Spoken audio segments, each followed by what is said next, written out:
Hello guys, it's your boy Knuckle Chair here. Today I'm reacting to Super Mario Bros. 2 glitches. This is like episode 22, whatever. It's glitches that you guys can do on your house on your NES in Super Mario Bros. 2. Anyway, let's get into it now. Son of a glitch.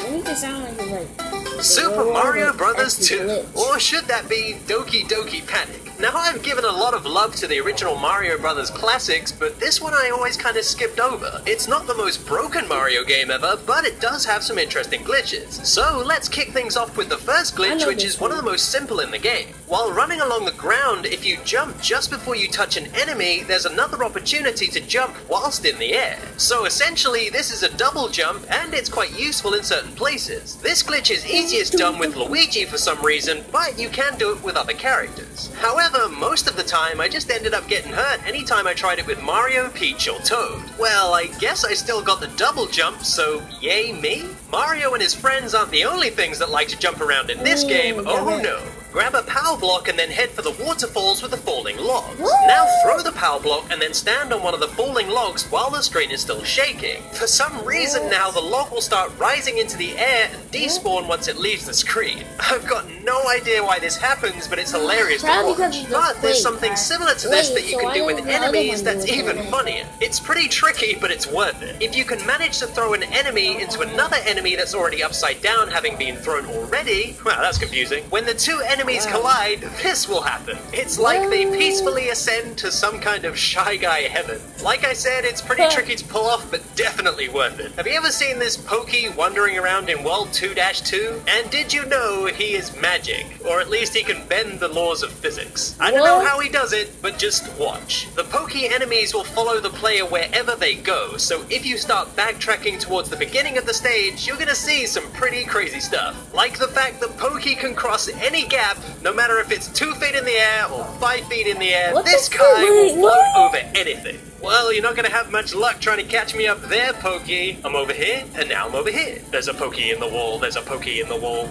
Slow Pokey. Here's a pretty dumb glitch that involves the bomb enemies that grow in the ground. In World 3-3, go through this door and then pick up this hidden power block. Now throw it at these enemies and at the same time pull out the hidden bomb in the ground. The power block will then kill off this bomb enemy just as you'd kind of expect. However, if you now leave through a door, the bomb will have a delayed reaction, and you'll suddenly take damage for apparently no reason. What's happening here is the power block is overriding any effect the bomb might have had, but the game then stores that until you leave that room. It's kind of strange, but also pretty funny. Here's another completely useless but equally amusing glitch. Find a hidden potion in a stage like I did in World 1-1 and then take it to a patch of grass. Now go through the red door that just appeared and then go back out of it. And as you do this, mash the B button, and if you mash it at just the right time, your character should have their arms down, but there's an item held on their head. Now, apart from looking like a nice decorative item or some kind of weird hat, this item isn't actually real. This means while you have this fake item held above your heads, you can now pick up a real item and essentially be carrying 2 items at the same time. However, if you're hit by an enemy or go through a door, this fake item will become real. Or you can just run around pretending it's a weird hat. I mean, I thought it was cool. Here's a glitch that I personally encountered that I've never seen documented anywhere else. Or if it's even a glitch at all. In World 3-2, I beat Birdo and then picked up the magic orb, which then supposedly ends the mini-boss. However, for some reason, I ended up going right instead of going left to head to the exit of the stage, and then Birdo reappeared.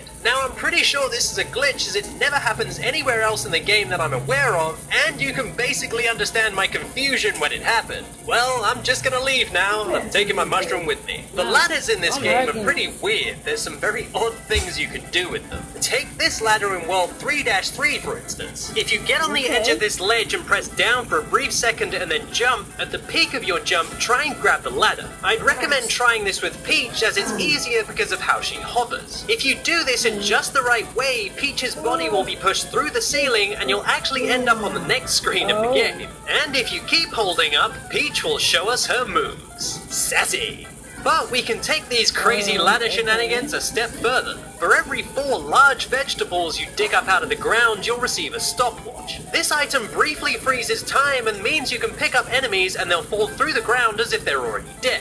Knowing this, if we pick up an enemy and throw them at the base of a ladder just as the stopwatch ends, they'll get stuck in the ground just at the bottom of the ladder. Oh, Shy Guy, you okay there? You seem a little conflicted. Naturally, this is going to take more than a couple of attempts, but it is very possible. It's all about timing. With an enemy now stuck in the ground, if we jump on top of them so we're slightly in the ground, we'll be able to pick them up. We can now just throw them away and then head down the ladder, and this will take us to another screen. Now, I performed this glitch in World 1-2, but it's now warped me to World 1-1. Crazy, right? Oh, and also, I'm kind of stuck in the wall. To avoid getting stuck in the wall, just make sure when you transition a screen to keep holding either up or down, and then you can move either left or right whilst inside the wall. You can do exactly the same thing in World 1-1, and then that will transport you to the very first screen of the game, and if you keep holding up as you transition, Mario will be stuck in the sky doing this. I mean, I don't know what you're trying to do, but I'm pretty sure you're doing it wrong. An extreme case of this kind of wrong warping can be seen in World 3-1. Make it to this part of the world where you'll see a very annoying Panzer enemy going back and forth, and I'd recommend getting rid of this guy before trying this glitch. There are a ton of large vegetables in the lower area, so dig up 4, and then the 5th one will be a stopwatch. Now quickly head up the ladder, grab the Shy Guy, and stand exactly here. The timing is very tricky on this one, but if you do it just right, the Shy Guy will land inside the floor just at the base of the ladder. Once again, jump up and down on the Shy Guy until you're slightly in the floor, and then you can pick him up. Now throw the Shy Guy away, and then head down the ladder, and this will warp you to World 1-2. Well, it looks like World 1-2, but the game still considers you in World 3-1. And from here on, things get pretty strange. For instance, if you go down here, when you load into the next room, you'll just fall through the floor and die. Well, how about that? And now we're in World 3-Square, because that's a real thing. So, the question is, what happens when we try to complete World 3-Square, or rather World 1-2, while we're inside this glitch? Well, when we're done throwing eggs at Birdo's face and we exit the world, we don't get sent to the bonus like we would usually, we just get straight up sent to the next world. Okay, that's slightly confusing, but let's just carry on. Now in this world, which is 1-3, there's a warp that will send us to World 4. However, this game ain't playing by those rules anymore, and this warp will now send us to World 5. I think I've confused the game enough. Let's move on. There's a strange kind of health underflow glitch that you can trigger in World 4. What you need to do is dig up the rocket and then press start as the rocket animation is in play. On a second controller, you need to press up and then A and B together. Now when you unpause with the first controller, you'll see that all your health is gone. Mario is now able to run around with no health, which means, does that make him a zombie? I'm pretty sure that makes him a zombie. If you now collect any extra hearts, you'll go up in health, but Mario will remain small.